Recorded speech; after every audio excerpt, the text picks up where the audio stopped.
is Nita Ann. Welcome back to my channel, Beauty by Nita.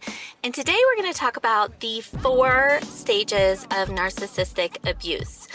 And this is very similar to any kind of abuse, whether or not it's emotional or physical.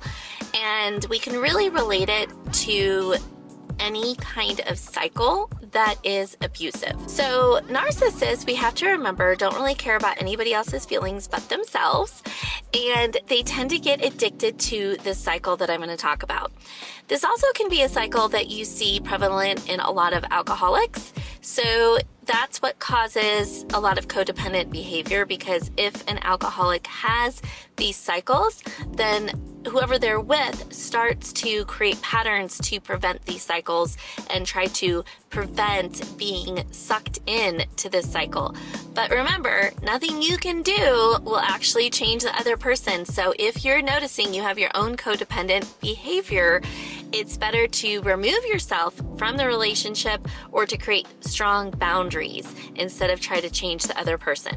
So the 4 cycles of a narcissistic abuse starts with tension building. So tension building starts when you start to feel like you need to start walking on eggshells. You're starting to feel the tension with the other person, and you personally start to walk on eggshells to try to avoid doing anything to set them off.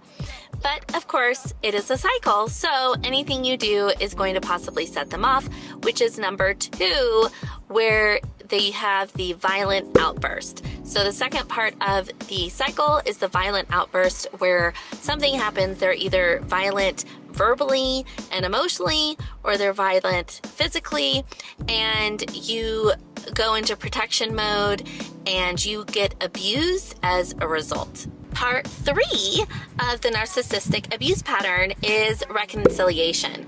So after the abuser is very angry and violent and takes out their anger on the other person, then they feel bad and they feel remorseful, and so they apologize and they try to reconcile. This is how people get stuck in the abusive pattern, because the other person always gives them another chance. They just think that the person's going to change. They, hear that person's sadness for blowing up on them, and they give them another chance. And then everything's fine again for another month, another week, another couple of days.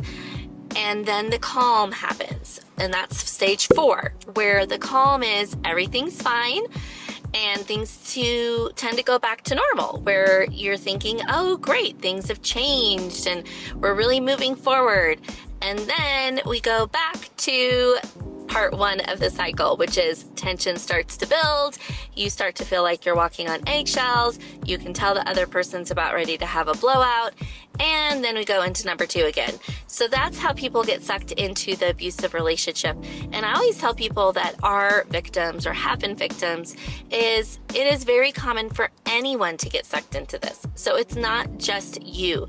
Don't feel negative about you. Don't feel shameful if you've been in a narcissistic abusive relationship, because it can happen to anyone.